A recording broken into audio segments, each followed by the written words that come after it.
Changes or corrections to the board meeting minutes? Okay. Hearing none, we'll move to item B, business office reports. We'll turn the floor over to Mrs. Barber. Good afternoon, President Fitch, board members, Dr. Trujillo. I would like to begin with our budget amendments. We have quite a few today. So the budget amendments are found on page 23. And our first amendment is to pull funds from fund balance to finish the retrofitting of water fountains. This has been an open item for a while, but it is in continuation. Item B, pull funds from fund balance to finish the business office renovation. That is where we converted a room in the district support center for another office. Item C, pull funds from fund balance to finish the central kitchen HVAC.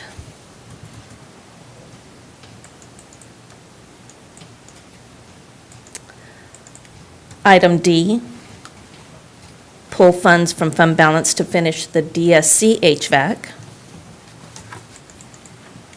That's the new building? No, this is a repair, a major repair. At this building? No, at the new building. Okay.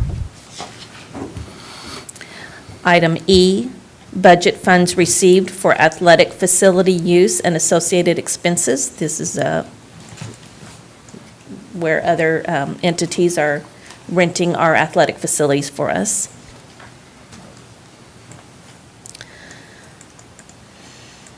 Item F, pull funds from fund balance for yearly replacement of old vehicles. This includes the police department, transportation, maintenance, CTE, and special education. This is just starting the process for the year.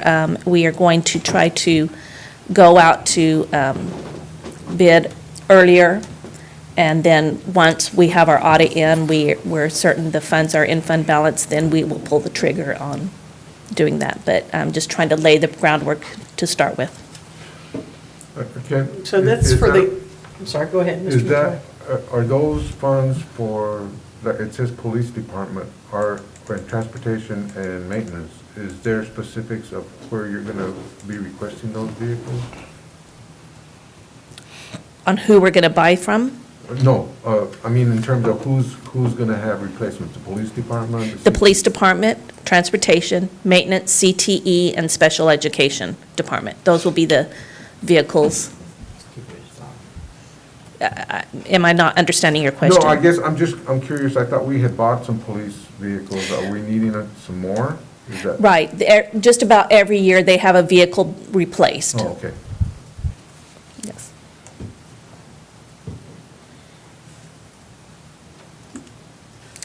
Item G, pull funds from fund balance for yearly uniform instrument equipment rotation, and this year's turn is our fine arts. That is not to include band, cheer, or drill team. They have their own rotation. This is just for fine arts. Item H, move funds for the Fredonia campus from instruction to staff development. Do you have any other questions on budget amendments?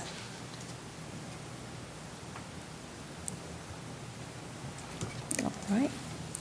Next, I would like to move on to the investment report,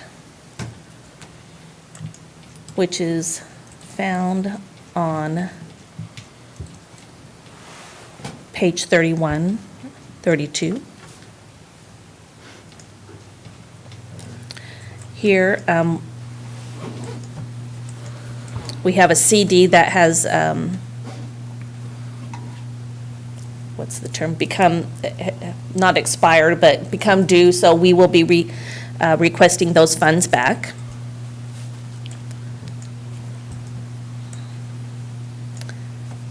Any questions on the investment report?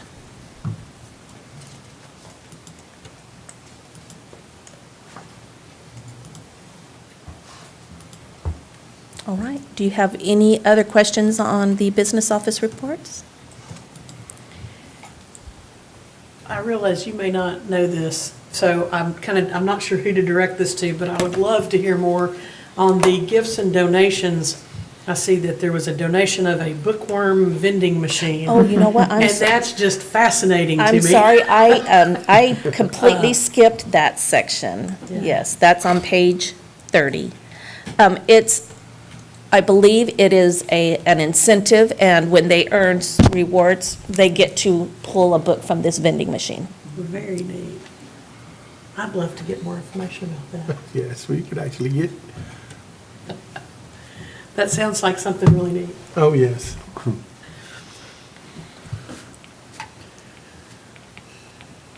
Yes, we received a donation for Nettie Marshall for school supplies from Project SOS. Fredonia received a donation of school supplies from Pilgrim's Pride and Nacogdoches Junior Forum. Reggae received a donation of a new TV from Western Finance, as well as school supplies from the Nacogdoches Junior Forum.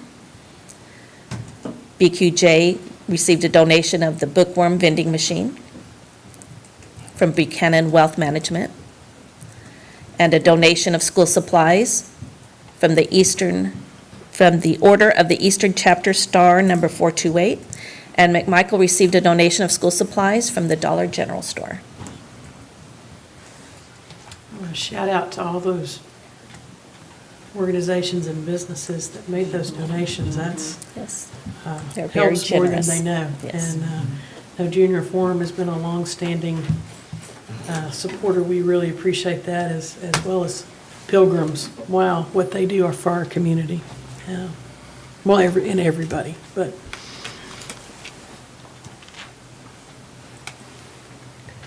Any additional questions on the business office reports? Right. Hearing none, that'll take us to item C, purchases over $25,000. The first item is Absolute Technology. Mr. Martin. Good afternoon, President Fitch, members of the board, Dr. Trujillo.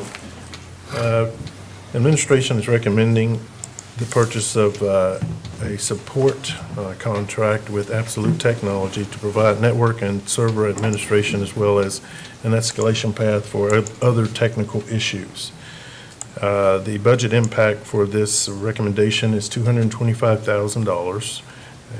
That is an annual cost, and it gives us 24-hour service from Absolute Technology, who has been a partner of the district for the last year and a half.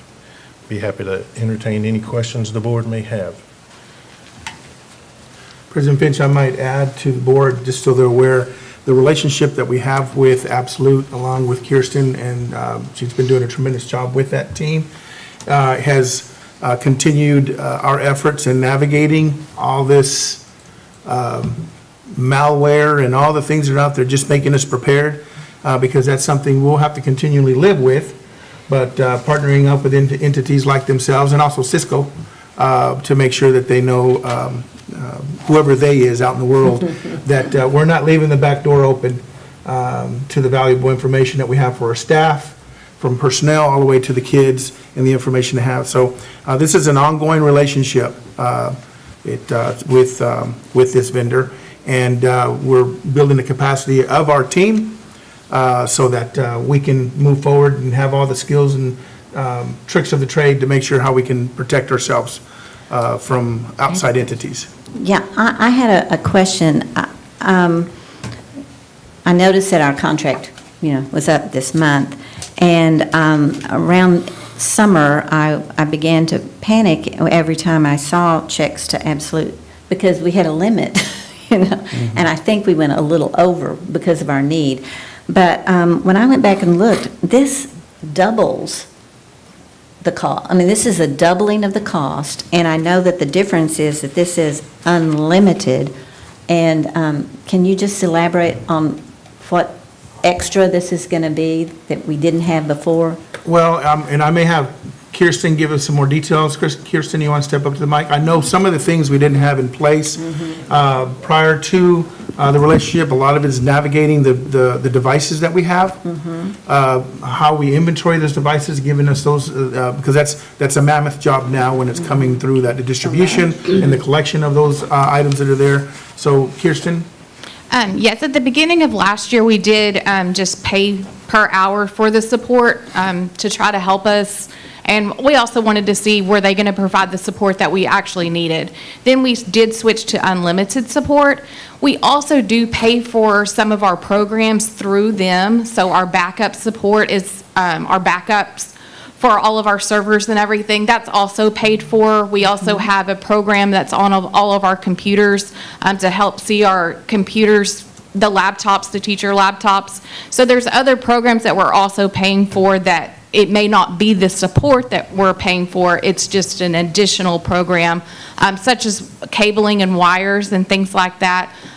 They're coming through. They did the cameras for all of our, the new cameras that we got, security cameras. They did the cabling for the district for that. So some of the purchases aren't the support, it's the additional things that go along with it. And I don't know if you can answer this, but, I mean, I know that we've grown, and things are much more complicated, and we have, thankfully, stepped into the 21st century, and we're delighted, and we're still feeling our way. And I can see completely that we would need this richer contract. So if something comes up that we had no idea, since it says unlimited, they'll take care of it? Pretty much, huh? I mean, pretty much. I mean, there's been a lot of things that have come up this year that we just didn't have a network engineer basically on staff to be able to answer these questions and to help us. And I mean, you have to pay kind of a lot of money to have that person on staff. And a lot of those, they're not coming to school districts to work for the amount of money that a district will pay. So it's hard to find the specialists that we are able to have right now to support us through the hiccups that we continually come up to, yes. Okay. I can give you an example, Ms. Apt and Board, to what she's speaking of. For instance, at the very beginning of the year, the entry, the wire keyless entries going into the high school, staff were coming in for staff development, and for the entire day, because when I arrived there, the gentleman from this vendor was standing there working on navigating and trying to get, with a computer out there in the open, trying to program and set the key. When I left at the end of the day, I said, "Are you still here?" And he says, "Oh, we're trying to get this right so it doesn't, we don't have to come back and deal with this entryway." So something as simple as a keyless entry coming in, and we will be onboarding some things with Carpenter going that route, and possibly Fredonia with going on route. So the technologies that are coming in, something as simple as the keyless entry they were there to provide the support for us as well. So that's an example of what Kirsten's talking about. Okay, good. Thank you. Was that someone from the company that came here on site? They were on site. Actually, So do we pay their travel and expenses beyond? No, I think he's actually housed. Is he here? No, we have one, Caleb, he comes Monday, Wednesday, and Friday, and then we have one that's here every day, and the price is all included. We don't pay for their travel or any of their expenses like that. That's all part of the unlimited support that we receive. Okay, so you've got, that's really, I think, pertinent information. You know, when you look at the monthly cost on this, it's just under $19,000 a month, comes out to about $250,000 a year. That's a lot, but to hear what you just said, that provides us, make sure I've got that right, you've got somebody on site 3 days a week, and then a second person that comes in 2 days a week. Well, he's on site every day of the week, the other one. So, and then we Okay. have one that comes 3 days a week or as needed, you know. Sometimes he can do more, not having to spend an hour. They travel in from Longview, so not having to Sure. travel in from Longview, if they don't have something they need to work at there for us, then they are. But they're always Yeah. working for us. So you've basically got the equivalent of 2 employees there that Yes. are pretty much at your fingertips. Right. With no additional travel cost associated with it when they come in. Yes, that's correct. Okay. So that equates out. Helps. Yeah, that makes it, The value. yes, you see, it helps see the value in it for sure. What would you say over the last year? I know when we first did this or approved this as a board and kind of looked at it, it was something very new for our district. And how would you say, can you kind of highlight some of the big projects or the bigger ways that they've been able to make an immediate impact in the last 12 months? Well, we had the laptop rollout, so, that was a huge one, from switching from desktops to laptops and how we secure our Wi-Fi. And then really working on our Wi-Fi, because we went from carts of devices we went to one-to-one. So making sure that we had the infrastructure to can provide a wireless internet, that was a huge thing. We've also have all the construction sites going on, so making sure that we're purchasing the right equipment for those sites. And then you're going to see a long list of things that we're purchasing now with ESSER funds. That was a very detailed project as to making sure it comes down to which core do you actually need. So, Yes. And then getting with the electricians here to make sure we have the correct plug that we're needing in order for that to work. We've also updated our servers in the back as well, just making sure that everything we have is up to date. So I feel like we're in a really good path moving forward, that we just didn't have a lot of things updated whenever they came in and I came in. And so that was something that we've been really working on, because that when your systems are outdated, that's what's going to cause, viruses, ransomware, things like that to come in. Absolutely. So all of our servers in the district now are, what would you say, current within, let's say, have- no more than 3 years old? Would that- Right. One of the approvals today is going to be to update our VMware servers. So once we get that, then we're going to be really good. And then the other is going to be replacing our Meraki systems. That's going to be our chassis and servers. And so that's going to put us in a really good place once these are approved and we get those purchased and installed. Wonderful. President Finch, some of the things that, and Kirsten won't mention this, but she loves it, is that the advisement of this group also has helped us in the efficiency. She can literally now, whereas before, and I'm not being critical of how we've done it in the past, but coming in with Kirsten doing this and partnering up with these folks here, they've given us best practices, best ways to work efficiently so we can solve the problems the quickest for our classrooms and for whatever operations we have in the district. Now she can actually, what I've seen as far as photos, you can go to a wiring closet and it doesn't just look like a spider web with just wires everywhere. And that worked at one point, but now that we have so much technology with that access point, you've got to be able to go to one outlet, one plug, and read it from the wall, know that that plug terminates at that port on your device. Whereas before, you would actually spend hours of manpower tracking that line down, seeing if where's the grid on the ceiling, where does it go? Does it actually go to this port? And a lot of the efficiency, and I credit Kirsten with her staff and the work that they're doing, is they're really designing that for a lot of efficiency, even in our purchases. We could have bought this and come to the board, let's purchase this, and then we approve it and we get it and we find out that it doesn't talk to the system, or it doesn't talk well to the system. And something to mention, even the boards, the classroom boards, the things that we're doing is to make sure how efficient can we be. And some of it you don't see. The connections of our HVAC systems, they're electronic and they're digital.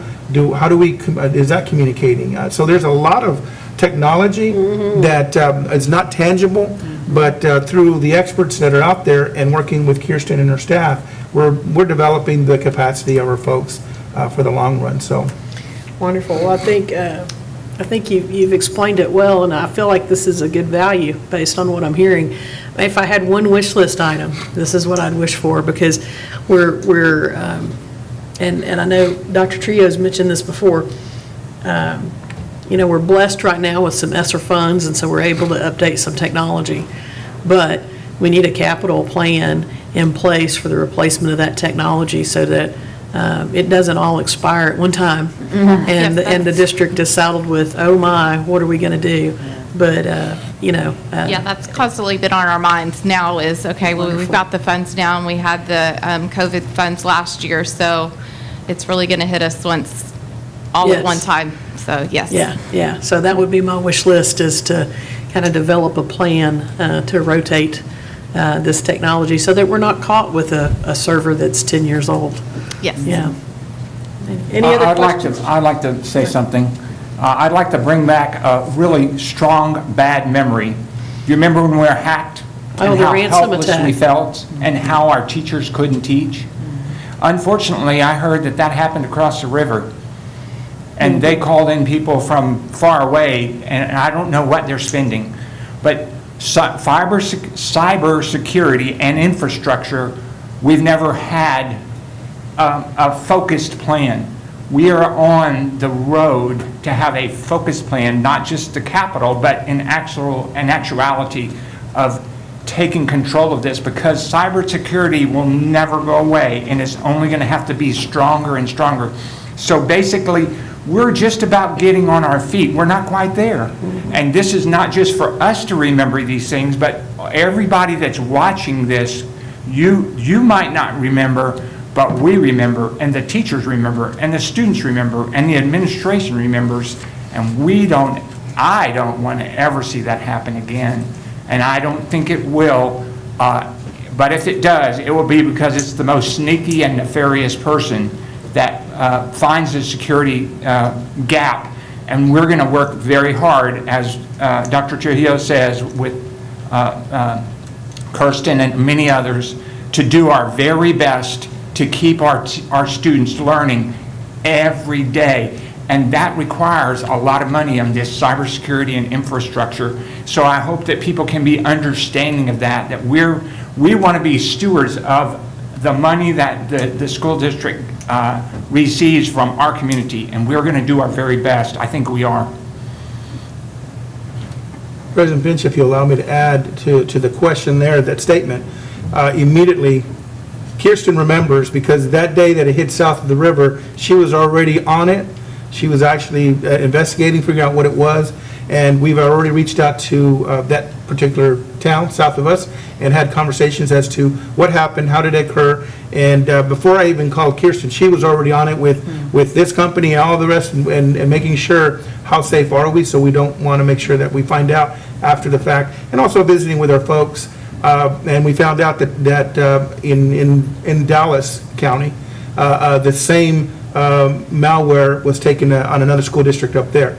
And talking to them, we find out a different approach. So it's doing nothing but preparing us for the inevitable. And I just want to make sure the public knows she doesn't have a magic wand. She's watching it as closely as she can. So will something sneak in? Probably, but probably not. But if it does, I want to make sure to remind everybody that she's on guard.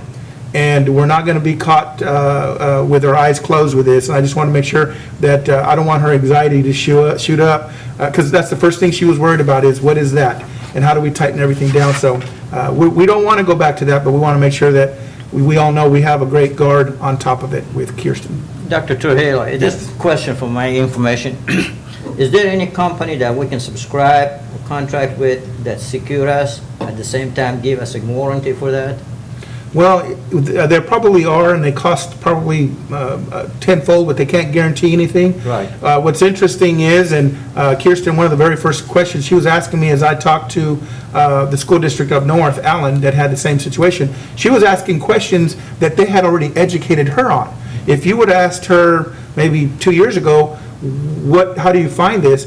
This is the part that I'm excited about who we have. She's asking the right questions, because it can be as simple as an email. Right. And that email can go straight to an employee, and if they don't trust that email and they open it, they've gotten a back door. But now, if you notice, the board and also employees in the district, everything gets isolated. And so it's as simple as an isolation, so it makes you look at that email a little closer to say, do I know this person? Do I click into it?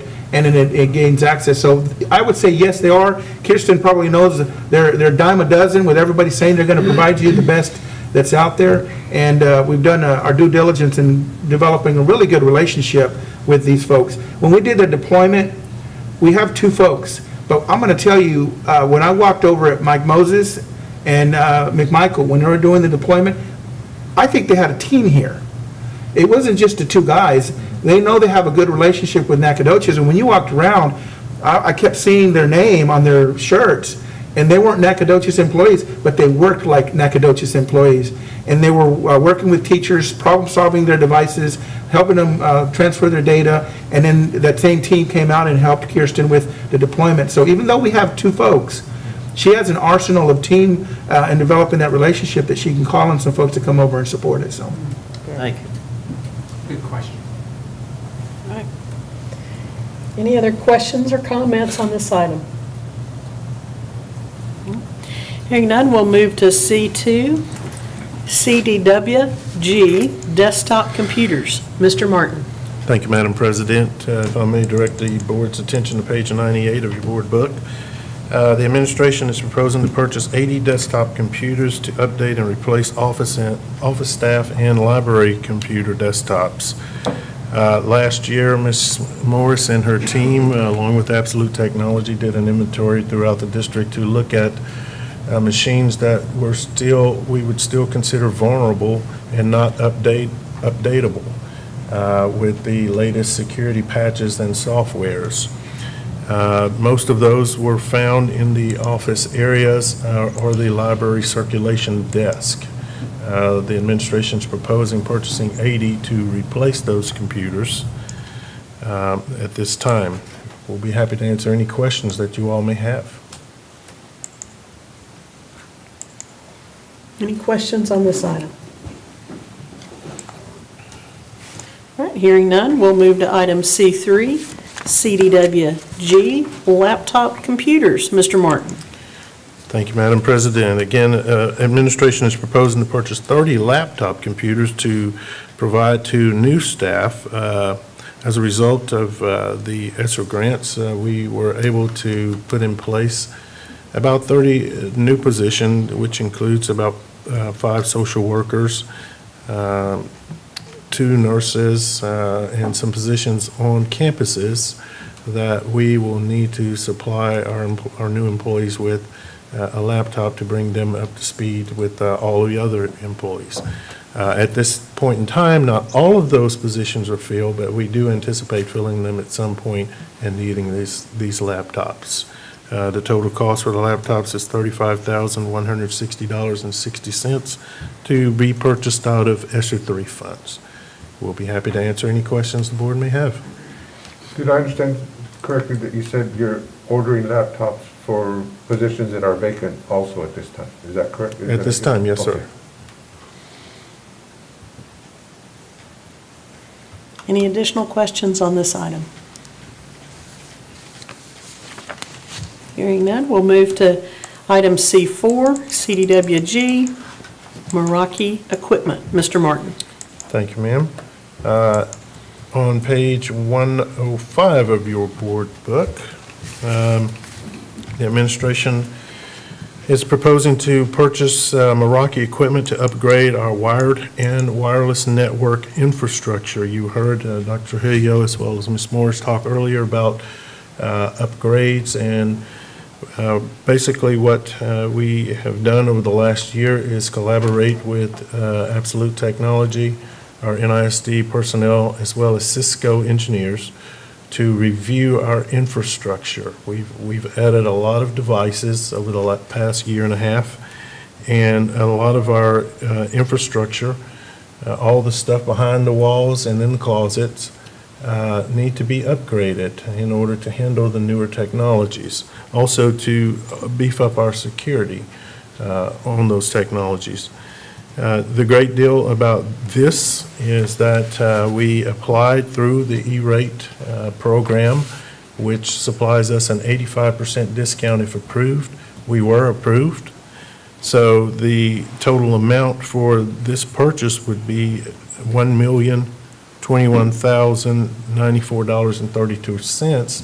The district gets it for $153,164.15. So it's 15% cost to the district, and the funding source would be ESSER 2. Be happy to answer any questions you all may have. I just would like to know, if upgrading this system, do we know how long that's going to last, or will that just change with time, with technology, or how will that work?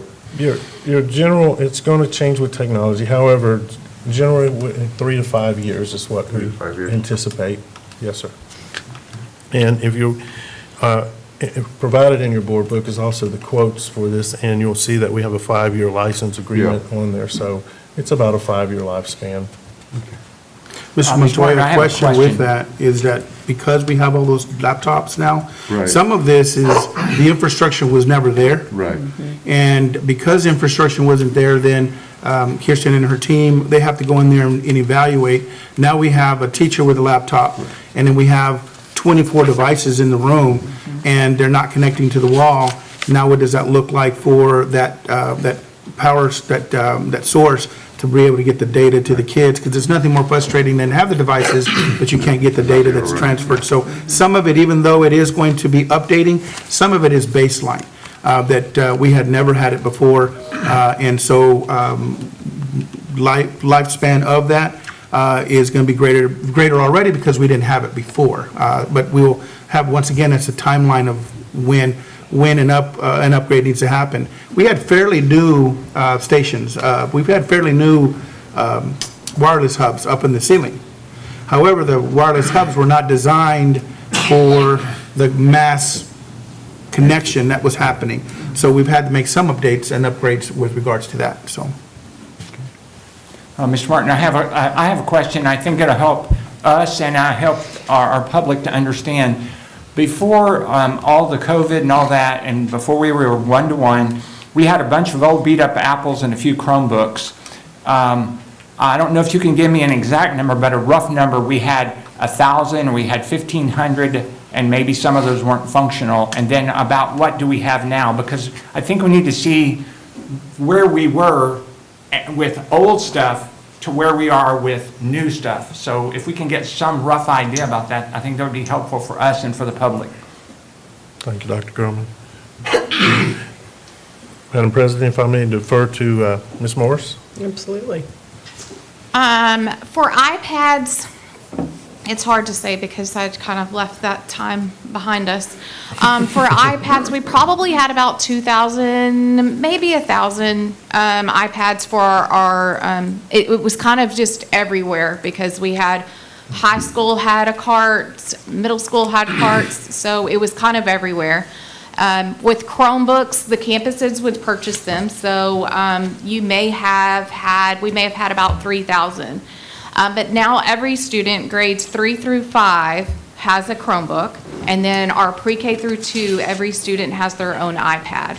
So we're almost around 6,000 students, so we've added in that many more devices. And it helped to standardize it to where, only, we don't have one group of kids at the high school using an iPad. It's, we're training them small on the iPads and then moving them up when they're in the 3rd grade to the Chromebook, so. So we've at least doubled or maybe tripled because many of those sat on a cart and were never used. They were Yes. old and like the ones we were using were outdated. I was really not happy with them, but I'm very happy with the ones that we have now. But to get some idea of the infrastructure investment that we're making now, not just makes a difference for today, but for tomorrow, because these kids are going to learn on new laptops, or not tablets, and then they're going to progress over time. They're not going to get frustrated, and that's part of our educational. We want excellence, and we need to be excellent for the children, the students to be excellent. So thank you for your part in doing all that, Ms. Morris. Yeah, thank you. Ms. Morris, while you're here, or there, last school year, we issued an iPad and a Chromebook to all the students, correct? 3 through 5, yes, Yes, got okay. Chromebooks, yeah. End of the school year, beginning of this school year, our inventory up to par, everything was returned, or isn't anything missing, broken down, or? Yes, there was plenty. Luckily, y'all purchased that, the warranty for the devices, and that has come in. That's amazing. I would have to pull the report to see how many we had, but I'm telling you, that was the best money well spent right there because, they're kids and they're taking them home, they're bringing them back, and we have broken screens, broken keys. So that has been just absolutely amazing. Yes, but we've had a few stolen ones. The problem with the stolen ones, once that battery is dead on there and say it's under the bed or wherever it is, we can't track it. But we are able to track it if it gets powered on. If you were to find one laying on a table somewhere, unless you are a student or an employee of Nacogdoches, you're not going to be able to log into it. So a lot of times they do get returned. We do have them labeled Nacogdoches ISD, and they'll get turned in to random places, and we'll be able to collect those and find them. Well, The biggest issue has been chargers. The kids lose their chargers, so we do have them try to replace those chargers once they lose those. Okay, in other words, the GPS on them doesn't work anymore, right? It does if the device is charged and it's powered on, we're able to track it. But when that battery dies, you're just talking to Off the nothing. top of your head, can you tell how many of them was returned and how many did not, or how much short? We may have about 10 Chromebooks that we're currently looking for and maybe about 5 iPads. So it's not a lot. It's still, those are devices that we do want back. So, we've got them locked and turned on, so when they do turn it on, if it does ever, somebody finds it and they power it up, then it's going to notify that they're going to have to turn it in, and then we have a notification on our end as well that it has been turned on. Thank you. Mr. Rashid, one of the things that's exciting, and I point this to Dr. Hill and her staff, is if you build relevance with the use of technology, and the kids are required to utilize the technology, then they'll have a tendency to take care of it and be able to bring it in and utilize it. However, if our teachers were not engaging with the technology and they were very sporadic on when they were using it, then the kids don't see a use for it, and so then you have lost ones and or damage. So I think, and I give a lot of kudos to our principals and the teachers for designing intentionality in using the technology. Technology is nothing more than another pencil. I It understand. doesn't solve the problem, so, and the wonderful thing is they're giving them tools on how to use that pencil. And so I would say some of the amazing things that we're doing for the return is that the kids are really engaging in the use of that technology, and it's very, very meaningful, so. Money-wise, is there any way that we can recover those lost items, or are we just out that money? Until it's turned on, then we're just kind of out that money. I mean, luckily our enrollment last year, we have some spares. So, we don't have any kids right now that we don't have a device for them. So, we've kind of made it work, but luckily we are in the process of selling the old devices that we did have. So we'll have some funds there to replace the ones that are broken, or not the broken ones, but the ones that are stolen. So we'll kind of have a little bit of money there for that, to have to cover that cost. I'm extremely impressed with those numbers. You're talking a total of 15 that are currently lost. That's extremely low percentage, so Yes. good job. Yeah, I think just once Good job to our teachers and our students as well. Yes, our digital learning specialists do go around to, especially our younger students, and they do a little training with them on how to hold it, how to take care of it. So it's been going really well. When you lose one and you lose one. But the good thing is, since it's locked, there's really not much you can do and access with it. It's if you can't log in, if you stole it from outside of the area, so. Well, certainly the numbers are much less than a textbook not returned on time. Yes. Yeah. Yes, Good point. absolutely. What is that? What's a, oh, just kidding.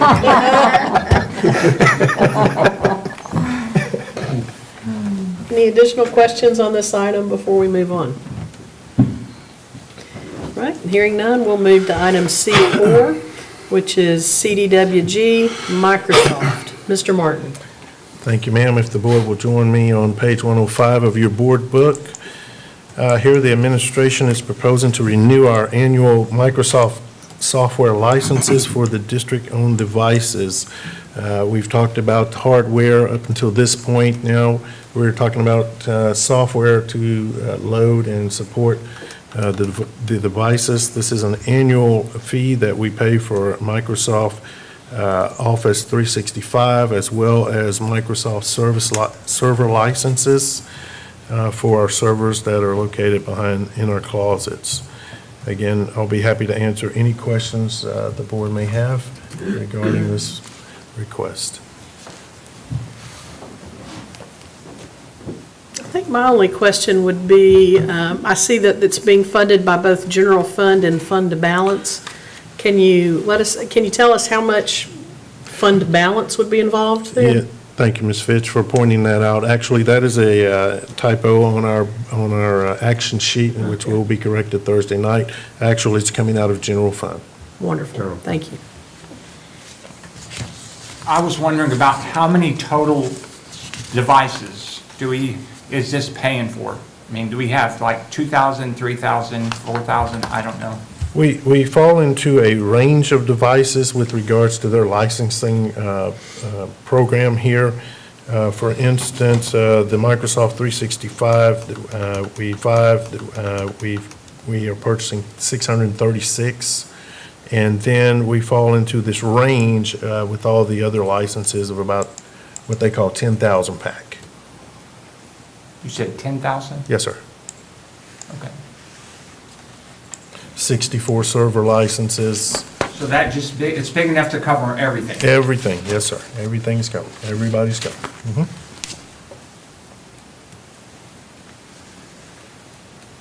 Any additional questions on this item? Hearing none, we'll move to the next one, which is item C6, CDWG, Go Guardian. Mr. Martin. Again, board, if you'll join me on page 108 of your board book.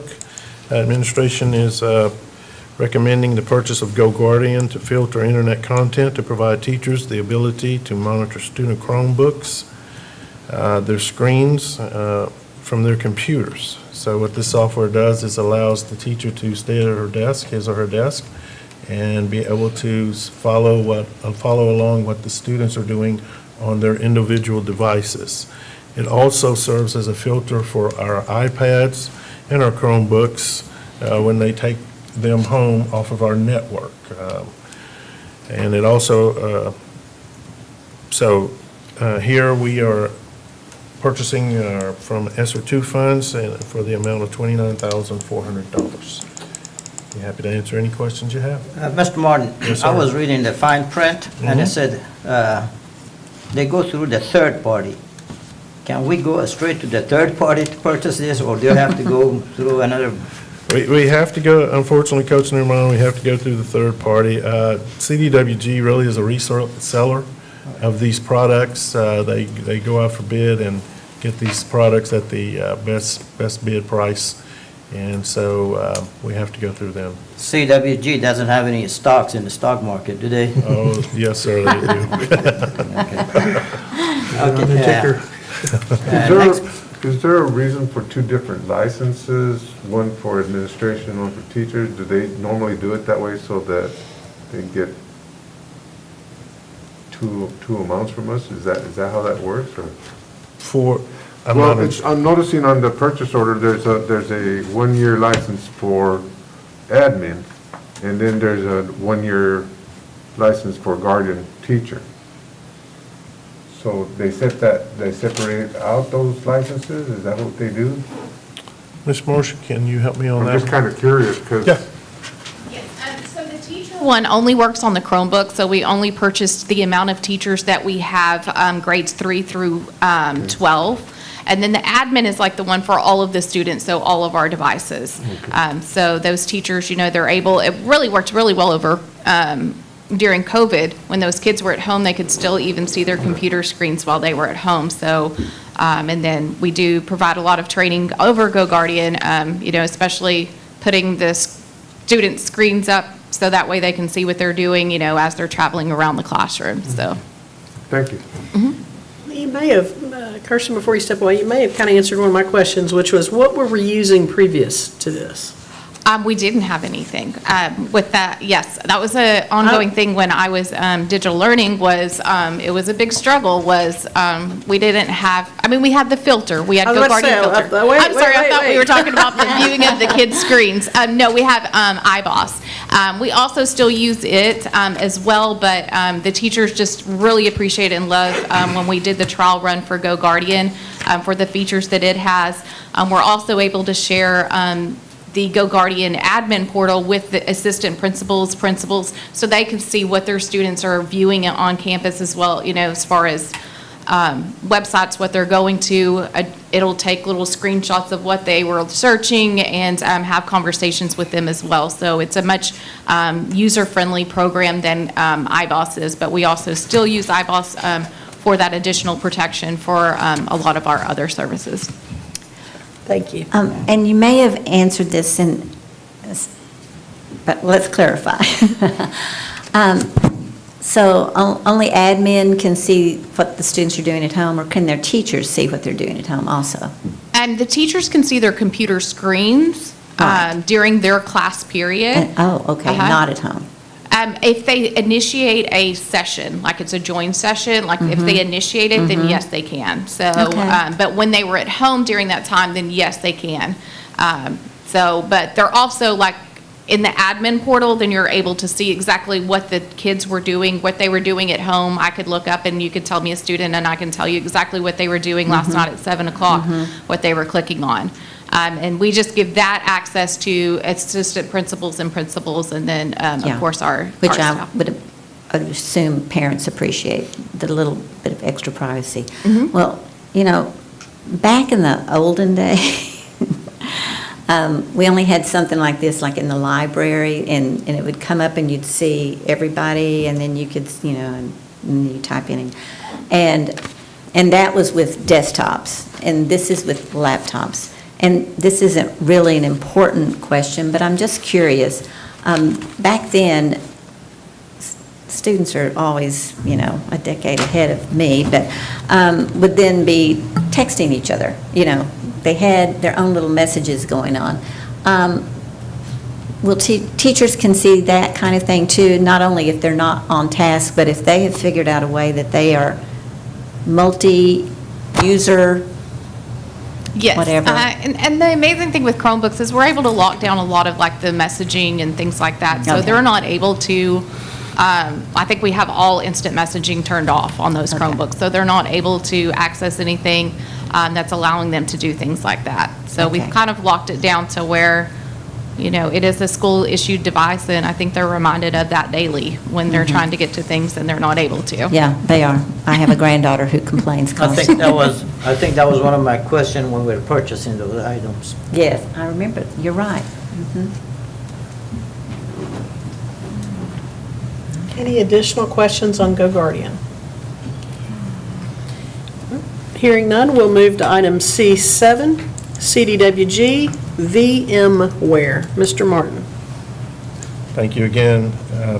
Board, if you will join me on page 111 of your board book, the administration is proposing to purchase VMware server and storage to update our current servers and storage that are outdated. A VM is a virtual machine where software basically where you can, in the old days, you took one machine and you can only use the one machine for one thing. Now you can use one server and maybe it can do 5 different functions for you. So we are asking for the amount of $158,087.61 to be coming out of ESSER 2 funds for this purchase. We'll answer any questions you all may have.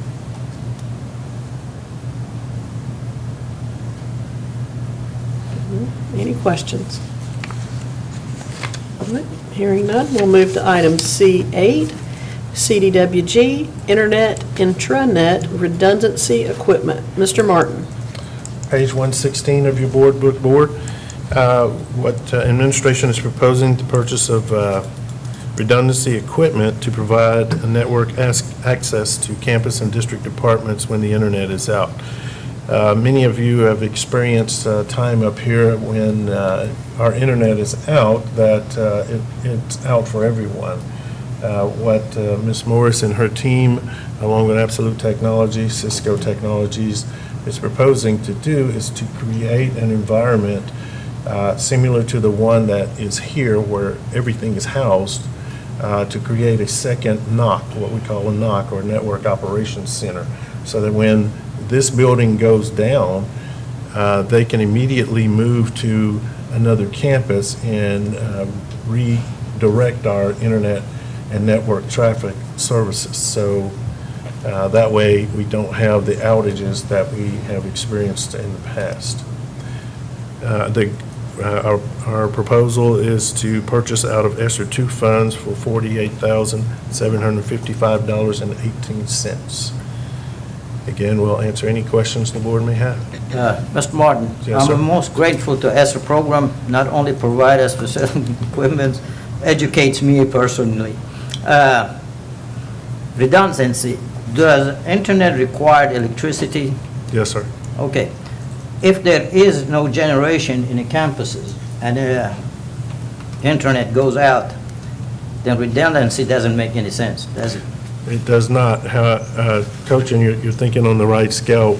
Dr. Trujillo, myself, Ralph LaRue have been looking and planning for generators to be installed either on a permanent basis or either generators where we can just pull up to a building and plug into the building to provide electricity for these types of instances. So we are thinking forward in planning for these events that may come. Okay, just again, for my knowledge. Yes, sir. If internet goes out, of course, electricity would be on a section of town, not all of the whole town, correct? Yes, sir. Okay, so therefore, the mobility would help. Yes, Move it from this mobility campus would to the next definitely help. campus. Okay. And later on, you'll see another part of the plan that we're going to introduce to you all here in just a few minutes. Like I said, I'm learning, That's okay. thanks to ESSER. I appreciate the thoroughness. I mean, it's in business, we have a backup for everything, and so I appreciate the thoughtfulness of this. The cord can get cut somewhere. Yes, ma'am. Any other questions on this item? I'd ask one, but it'd be redundant. Right, that'll take us to item C9, CNS Networking Solutions. Mr. Martin. Okay, Board, if you'll join me on page 119 of your board book, following up on the previous item, administration is proposing to purchase E-rate balance for the fiber project that will bury all of our fiber underground to provide a more stable network connection to our campuses.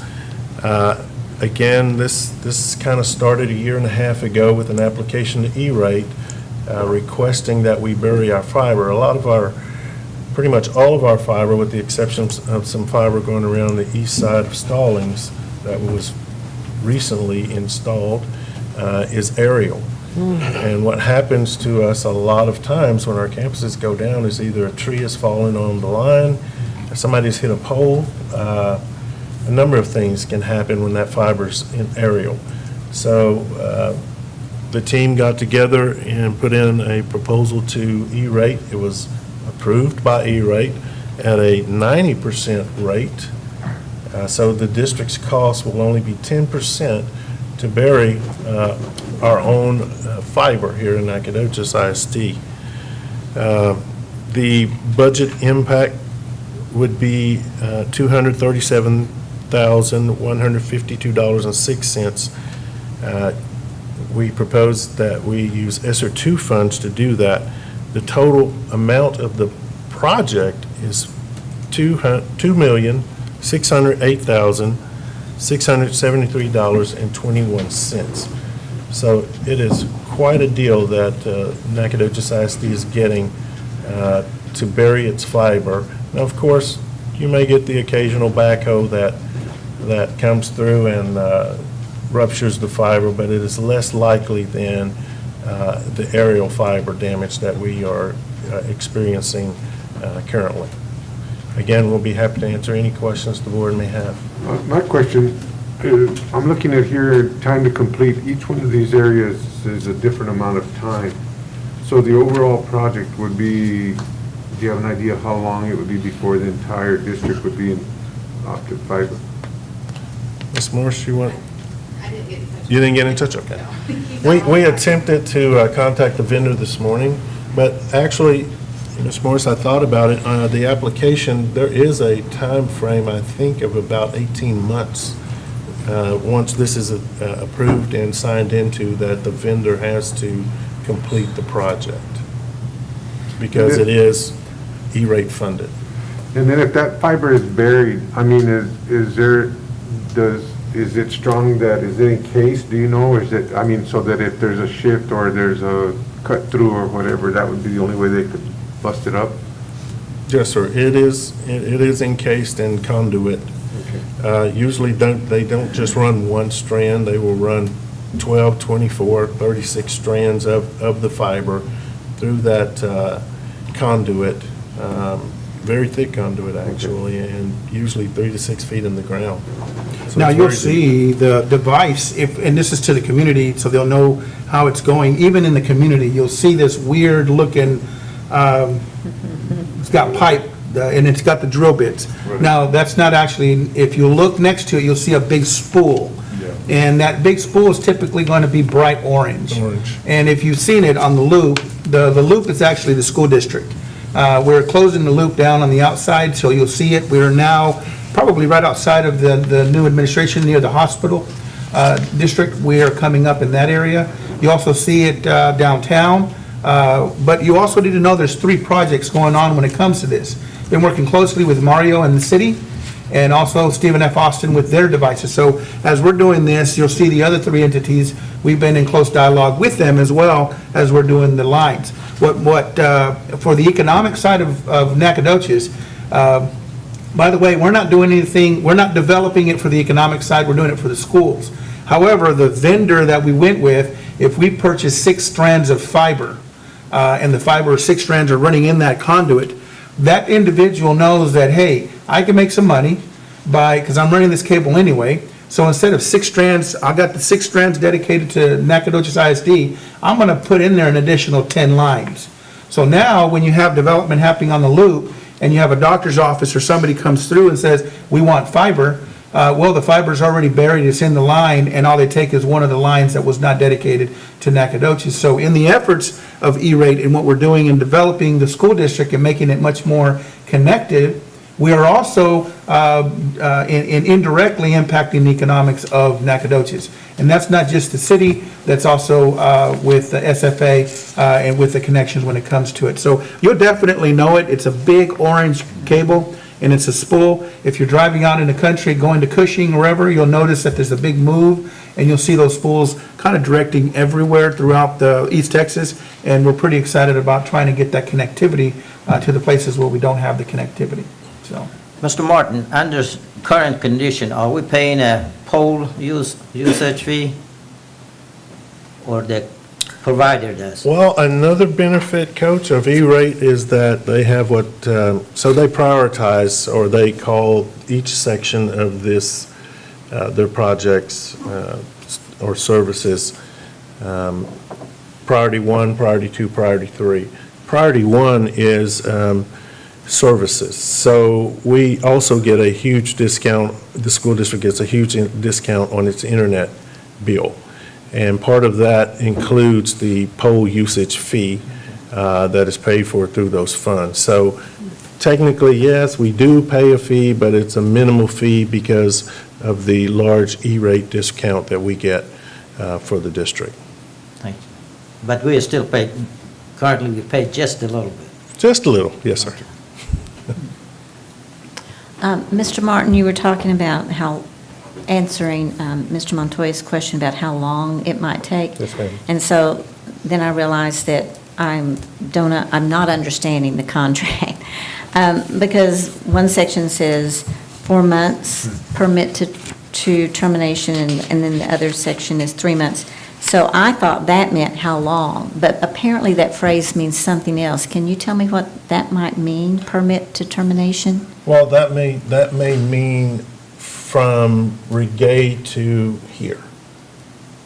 A section. Where it starts? Where it starts and where it ends. To that section, it'll take about 4 months? Yes, ma'am. And then this other is 3 months? Yes, ma'am. Mhm. But we need to do more than just add those together? Correct. Okay. Or it could be happening simultaneously. Yeah. Could But, be happening all at one time. yeah, but we should be really happy within 18 months. Absolutely. Okay. Yes, ma'am. Thank you for your question. Any additional questions? Hearing none, we'll move to item C10, visual techniques. Mr. Martin. Board, if I may direct your attention to page 129 in your board book. Administration is proposing to purchase mobile powering charging towers to provide the ability to charge multiple devices at once within our classrooms. So every student received either a Chromebook or an iPad, and which included a charger. However, every now and then, the student doesn't bring their device back to school charged. So what Ms. Morris and her team is proposing is to have a mobile charging station in every classroom in the event that a student does not bring, their device back charged, where that they can just plug it in and go. We'll be happy to answer any questions that you may have. Just curiosity, that tower, how many outlets it has? I think it's 8 Kim, USB. would you come to the podium? Thank you, Kirsten. I believe it's 8 USB, and it may be 8 regular outlets, and it may be 6. I can't exactly remember, but they're not like the big, huge, bulky carts that are going to take up a lot of space. It's just a small little Tower. table-looking charging cart. So, yeah, because right now they're kind of using power strips, and that's just kind of not really a good good practice right now. Is there a life expectancy on those towers? I have not looked. I mean, they're so new. I mean, before COVID, I don't know that, we've never really needed them, and I don't know that really they made them. So I know our other carts, the big charging carts that we had when we had towers, we never really had any problems out of those, and we probably had those about 5 years, so.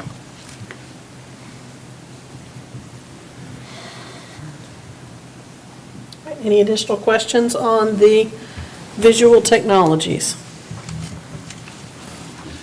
Is that the end of the technology things that we're doing? Yes. Okay, I just wanted to reinforce what you said, President Finch, because there's so many things that we're doing, and if they're all falling on at the same time, we need to have a really good plan to be able to replace these. So, and I appreciate the hard work that you guys have done, but I also think it's important to have a plan so that we can provide down the road here what we're going to be needed to be replacing. But thank you for your hard work. I think it's good. It's nice to have that ESSER funds to be able to do this. Absolutely. Very, very thankful for the ESSER funds, and thank you for mentioning that. And I'd like to say thank you to the staff, particularly Kirsten, for this work. I don't know a lot of people realize how much work this represents. And this, obviously, you have been very, very busy the last year because this is the culmination of a lot of hard work. It's very exciting. Thank you so much. No, thank you. I echo that. Thank you. Right, that will take us to item 3D on our agenda, placement of plaques on new construction. Mr. Martin. Thank you, President Fitch. Page 131 of your board book, we have put together your local policy CW, a written proposal, and then some drafts for the board to consider. This proposal is being presented to the board as CW local states. The board may place on a new facility a plaque bearing the names of board members and other persons directly associated with the projects. The estimated cost is $1,500 per plaque. The administration is recommending that the board approve this plaque rendering as a blueprint to allow administration to go ahead and order plaques to go on our new facilities, and as a result of the 2018 bond. Many of our facilities, some of our facilities are already open Many are due to become, are coming open here very soon, and we need to get moving on ordering dedication plaques to the facilities. Be happy to entertain any questions the board may have.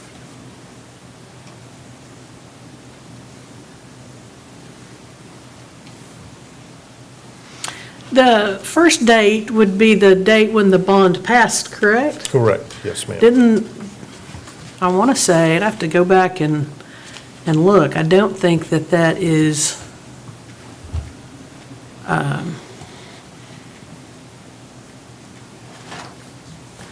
that is correct. I want to say that, I'd have to go back and look, but I want to say it was in November of maybe 17, or was it November of 18? It was November 2018, yes, ma'am. All right. I'll talk to you offline. Okay, no problem.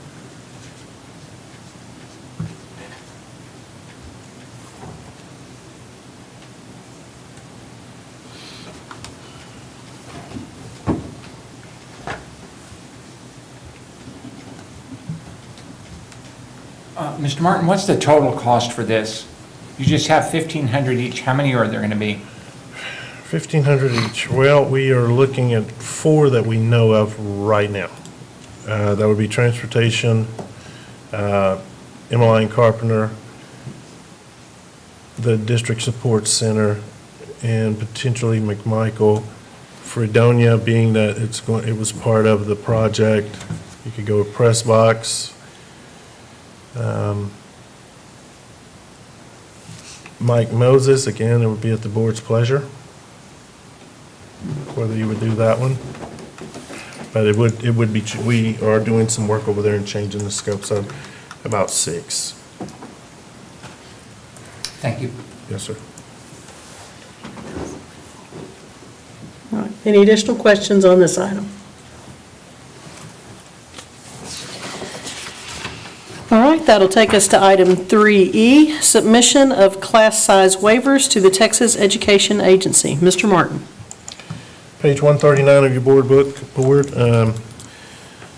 a district must submit a request for a class size waiver exception for any classroom in kindergarten through 4th grade that exceeds the 22 students class size limit.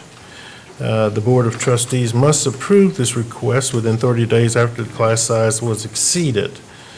The administration is recommending submitting a waiver for 2 third-grade classes at Emmeline Carpenter and 1 kindergarten class at Thomas J. Rusk Elementary. Be happy to answer any questions you all may have. Yes, ma'am. Kindergarten or first grade? Kindergarten.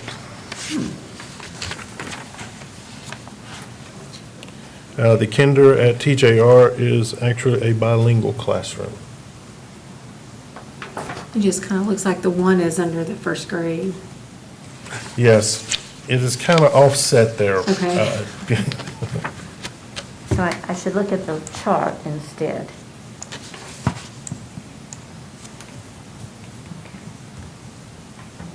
It's first grade only. No, but the chart shows that it's pre-K, Pre-K. so it should be pre-K. It should be K. This is, well, neither my chart nor my, Nothing's lining up. yeah, it's not lining up. Let me read the descriptor here. The summary says 2 third grade classrooms at Carpenter and 1 first grade classroom at TJR. TJR, kinder. First grade. But it says Yep. first grade. And then in Oh, the does it say chart, it first? says pre-K 4.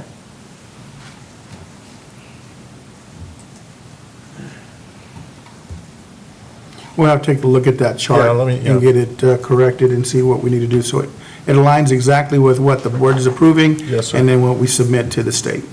We'll get it fixed.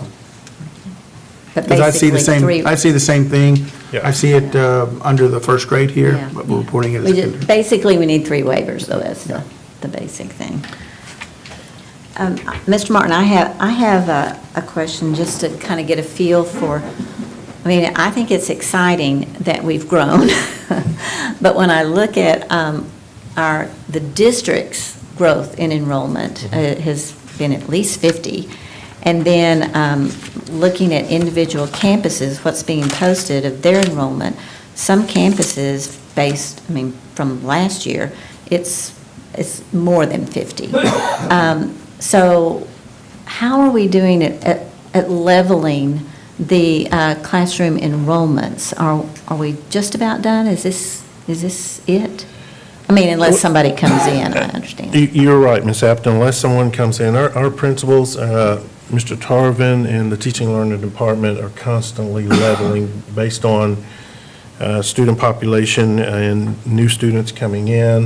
In fact, we just leveled and moved a teacher from Emmeline Carpenter to TJR, who will start this week to level some more other classes over at TJR. So it is basically an ongoing process to try to make sure that we have the lowest possible student-to-teacher ratio that we can. Good, I really appreciate that. I think everyone appreciates that because we know how important that is.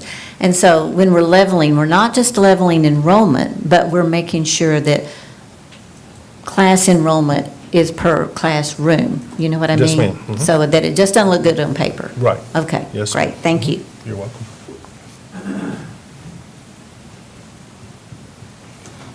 Any additional comments or questions?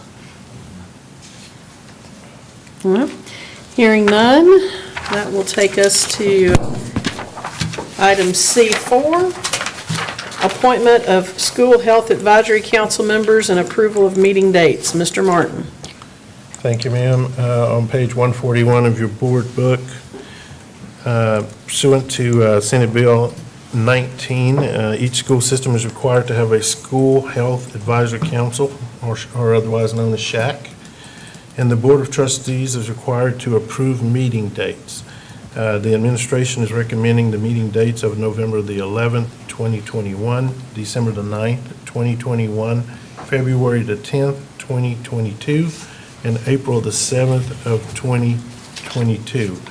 The administration has also provided the board with the members of this SHAC committee on the very next page. And the committee includes school teachers, public school administrators, district students, healthcare professionals, business and community members, law enforcement, senior citizens, clergy, nonprofit health organization, and parent members. Again, we'll be happy to entertain any questions the board may have. Mr. Martin. Yes, ma'am. It was so helpful with the evaluators list when you did it, Yes, ma'am. And so, since you're not going to color code it for me, could we have a new list that's grouped, especially parents, grouped according to campus? Sure. Okay, appreciate it. Yes, ma'am. What time are these meetings taking place? And what place? May I, These SHAC meetings? Madam President, may I ask Mr. Tarvin to come to the podium, Absolutely. please?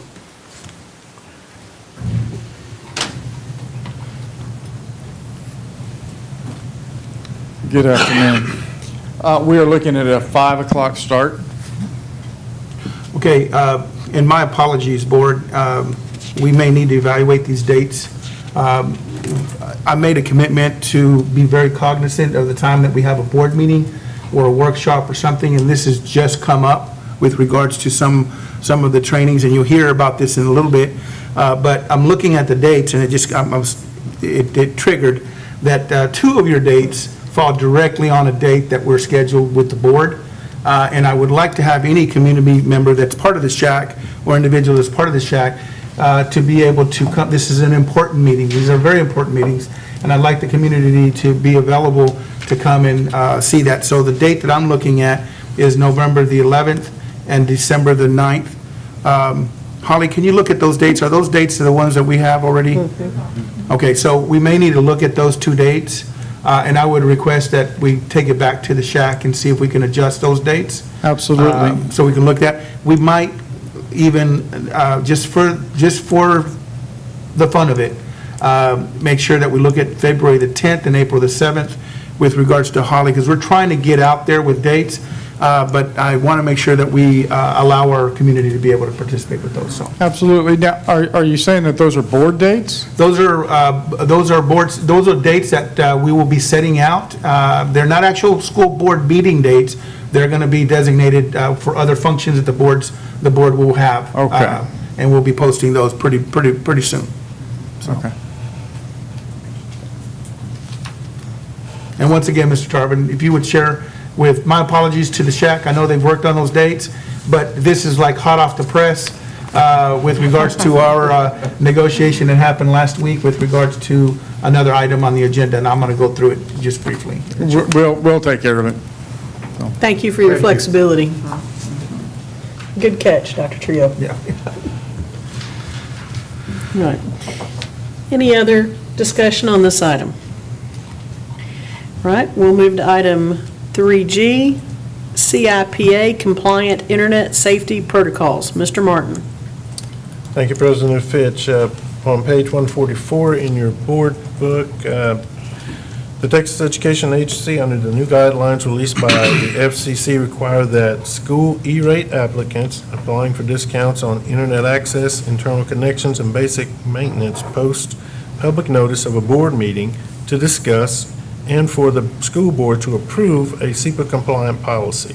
Furthermore, a yearly report be given on the compliancy status of the district's SEPA policy and report be reflected in the board agenda and minutes of the meeting. SEPA is the Children's Internet Protection Act. We have provided copies of that for you, as well as we have provided you with a copy of the Nacogdoches ISD Children Internet Protection Plan Compliance Report. We are in compliance 100% with SEPA. What this covers is making sure that our students and faculty are protected and cannot access inappropriate material, that there is supervision and monitoring of all internet activity, all network activity, to the extent practical, all technology protection measures are in place. We'll be happy to entertain any questions that the board may have.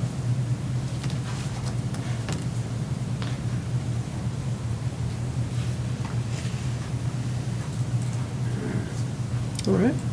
Hearing no questions, we'll move to item 3H, second reading of revised DEC local compensation and benefits, leaves and absences. Mr. Martin. Thank you, President Fitch. Board, I will just highlight again, this is second reading of DEC local, revision DEC local. The main revision was the peace officers' mental health leave, which the administration is recommending the board change the policy to reflect that peace officers who experience a traumatic event in the scope of employment shall be granted a maximum of 5 days of mental health leave per traumatic event. As well, it includes quarantine leave. A peace officer shall be granted quarantine leave when ordered by a local health authority or the peace officer supervisor to quarantine or isolate due to the possible known exposure to a communicable disease while on duty. Those are the two major changes to the policy. We'll be happy to entertain any questions you have about that. Mr. Martin, I have a question. Is this per occurrence, or is this per year, or per month? What's the time? Is there a time span attached to this number? Yes, sir, per occurrence. It's a per occurrence. Per occurrence. Yes, sir.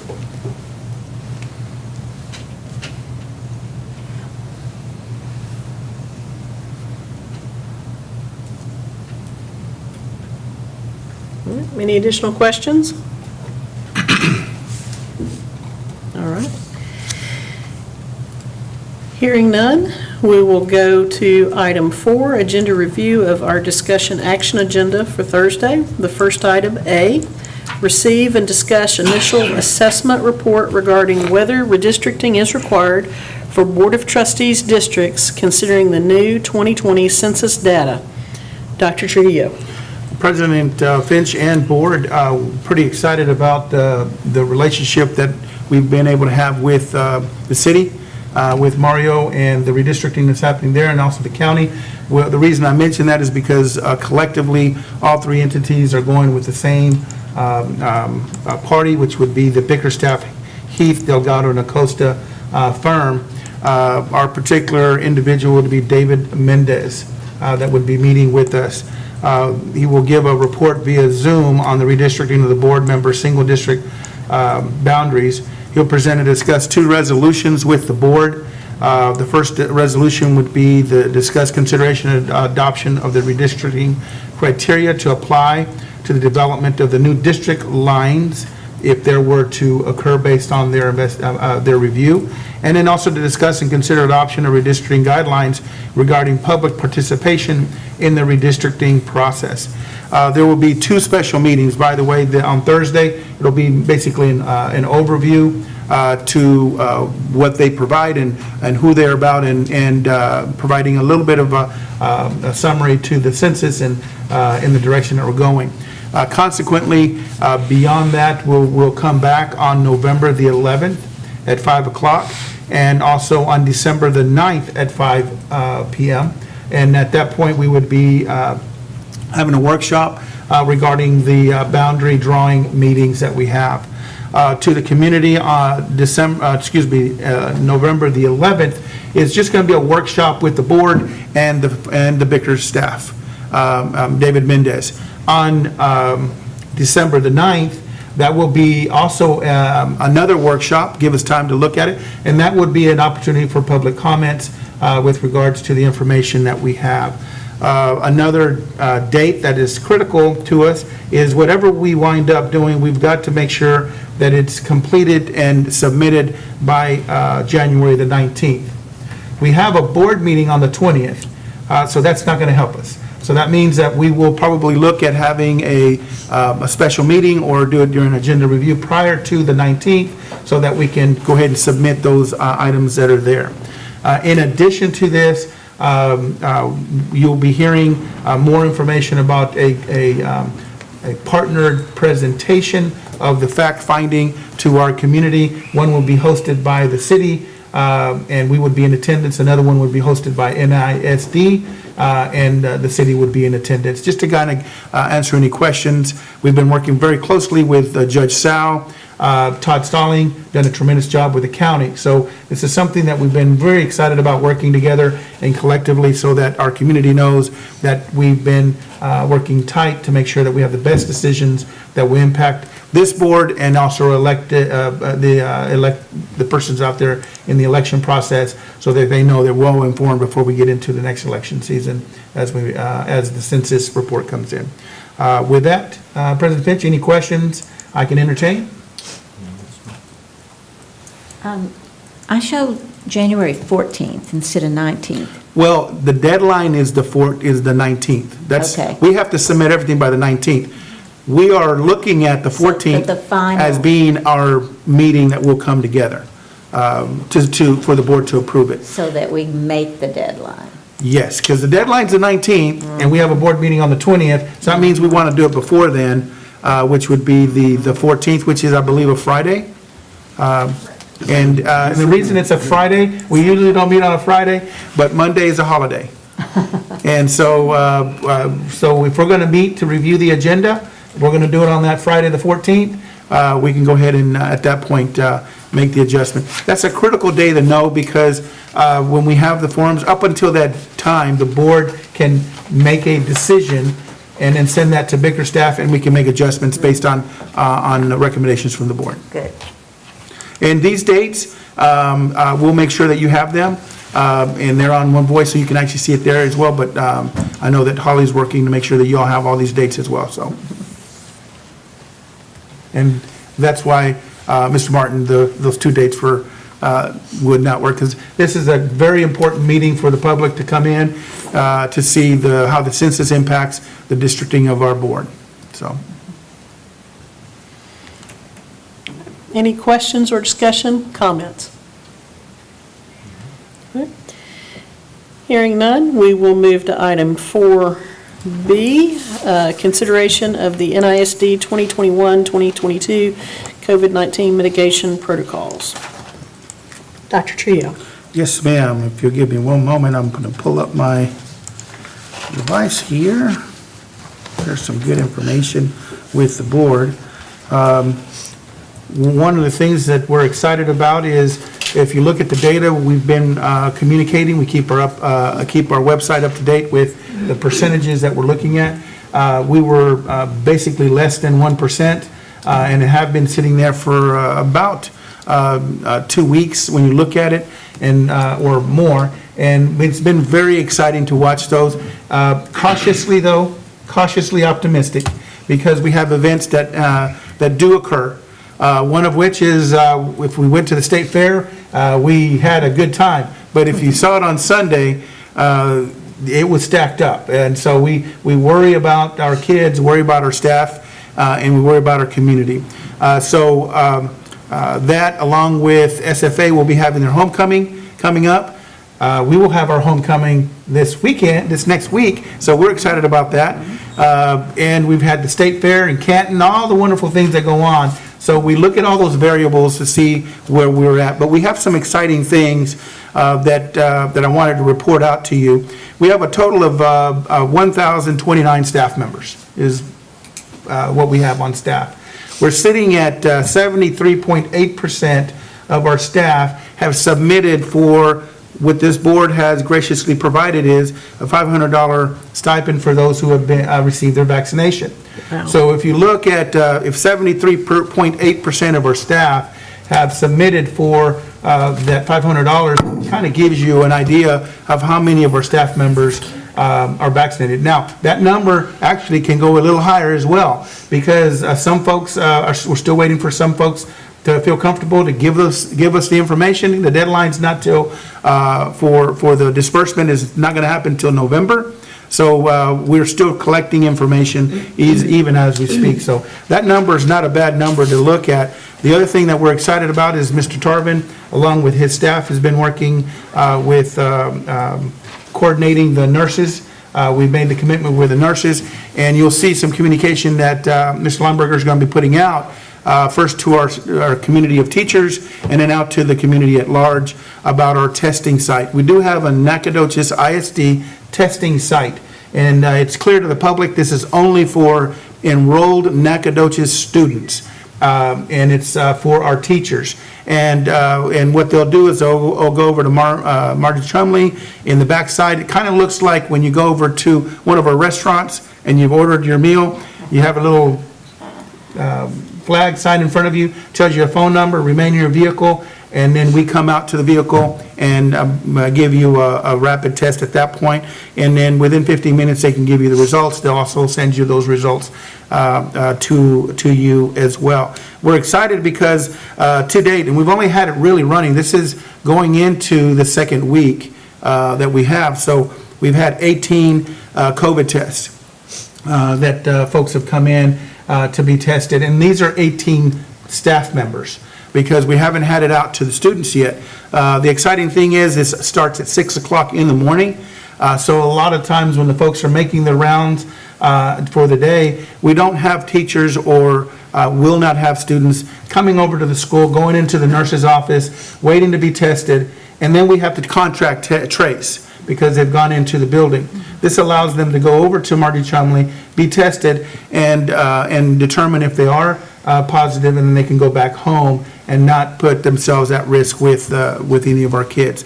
Those are some exciting updates that I'd like to share that go on with the mitigating steps. All the other measures are still in place, and we're continuing to make that an effort.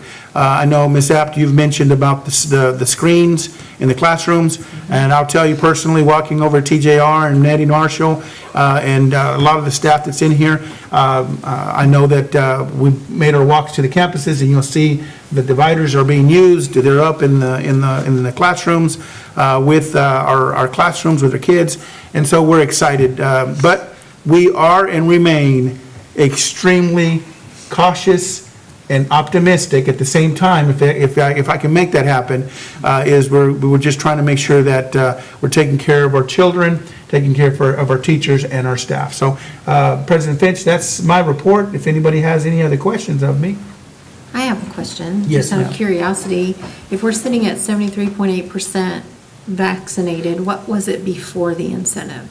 Do you know what our number was before? No, there's no way we could find that, because the Because you question, didn't we know wouldn't when they be got it. asking the Gotcha. questions. Okay. And the only reason we know that is that we have, and I want to make sure protecting the interest of the teachers, we are not keeping up with who's vaccinated, who's not vaccinated. I want to make sure that that's clear. What I'm doing is just giving you a number, percentage of your report. Basically, how much are we paying out of the 1,000 plus folks? 73% is what we're paying out of the funds that you allotted to be paid for those folks. And you can surmise from there exactly how many people are vaccinated. So. I just was wondering if the incentive inclined people to go get vaccinated, or is that just they weren't just not telling people? So I was just curious how successful it was. Okay, that's fine. Any other comments or questions on this? Yes, I have a comment. The layering plan that you've devised, Dr. Trujillo, is brilliant. I went to go read at Carpenter to a kindergarten class. They had come from the library, went to the bathroom. I was waiting in their room. And those little kids came in, lined up, after washing their hands in the bathroom. Each one of them spurted alcohol, the cleanser, on their hands before they went to their individual desks that were at the periphery of the room. And I go, gee, if a teacher's got their little kindergartners trained to do this, this is absolutely marvelous. And this is, I think, a representation of bus drivers and other people who are going an extra distance. And I want to say thank you to every one of them of carrying out your plan. This in itself is not just being effective for COVID, but also regular flu and any other type of diseases. We're just being a lot more cautious these days, and I think that we're going to probably see a better effect on our attendance because of that. So again, kudos for the plan, and I know that you're flexible and you're going to constantly be improving the plan. And I think that the numbers show that it's very, very, very effective. There's no other school district that I've read statistics on that's this low. I appreciate the information that you've given me in lifting, but I receive it with the greatest humility. But I will tell you this: if you've ever seen a turtle on a fence post, a turtle has no business on a fence post. The turtle was put there and gets to see the world in a whole different way. And I will tell you, the team that we have has allowed this superintendent to be put on a fence post, to be that turtle, to view it. And I've actively participated, from Mr. Tarvin to his team with the nurses and the vaccinations, to Dr. Hill working with her principals and making sure that we have the procedures in place, even though where the instruction is there, and Mr. Martin working with transportation and Stacy. If you want to watch something amazing, you don't have to even leave your vehicle. Go to a bus stop, any bus stop here in the community, and sit back away from the bus stop and watch our children load the buses. That's what's exciting when you mention transportation, because when the kids walk in, they're joking and playing, but they come in and the first thing they do is hit the sanitation and they wipe their hands and they go on into the buses as they're going in. So a lot of the practices and procedures, even though COVID has brought it to us, I think, and I'm very hopeful that it will continue to keep us all very healthy in so many other ways, with the flu and everything else that comes around. And so I'm excited to say that I've got a great group of folks that are in this district, I appreciate the words, Dr. Droman, but I am a turtle on a fence post, because I give guidance, and then the team comes up with some amazing tools, and we're all really cognizant about making sure that we take care of our kids, take care of our families, send them home the same way they've come to us, healthy and ready to go to the next item that's out there. But I will always say, we remain cautiously optimistic, because we don't know what these numbers will do, but we want to make sure that mitigating steps are in place so we can keep everybody safe, including the board. I don't know if the audience can see this, but if you see us without masks, we're basically sitting here with a shield between us. We feel like we're talking in tunnels, but we're actually sitting here in a shielded area, if you can't see that in the audience. So, thank you. Thank you. All right, we'll now move to our executive closed session to discuss items posted on our agenda pursuant to the following provisions of the Texas Open Meetings Act and as allowed by Texas Government Code Sections 551.071, 551.072, 551.074, and 551.129. No voting will take place in the closed meeting. Any action the board wishes to take as a result of discussions in closed session would take place after the board reconvenes. It is now 1:37 p.m.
See, that's what I do. I just mulch them. And I learned that from my friend, but they also had an article this morning that I was reading. I'm taking probably 3 trees down. The board is now reconvening into open session at 2:21 PM. Are there any requests for future agenda items? Hearing none, I may take a pause as well. As we were entering executive session, we got word that 3 students from White Deer ISD lost their lives in a car accident this morning. Please keep them and their community in your prayers. And Ms. Barbrick, we understand you lost a brother as well this last weekend. We'll keep you in your prayers to your family as well. So sorry for your loss. All right. All right, we've got one line item left on the agenda. Anybody want to make a motion? I move that we adjourn. We've got a motion from Mrs. Winslow. Do we have a second? I'll second. Second by Reverend Irvin. All those in favor, please indicate by saying aye. Aye. Any opposed? Motion carries. Thank you so very much. See you guys Thursday night.